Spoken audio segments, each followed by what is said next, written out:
Munhu anofana kuenda kutasamuna ruenda kuHarare. kuHarare tuna nebhazi ripi? Nagura jena. Aiwa, na direct contact. Amai toda munhu akakwana gura jena. Ndo bhazi. Direct. Rinomhanya.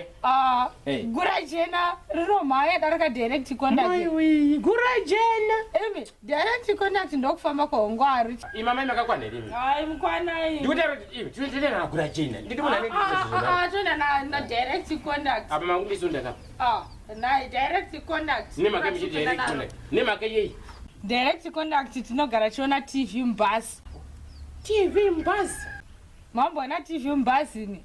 Ya ipapo hapo. Mbasi TV. Gura jena harina. Plus vana nokutambira zvakanaka. Awatomboti baba vachidhonzera.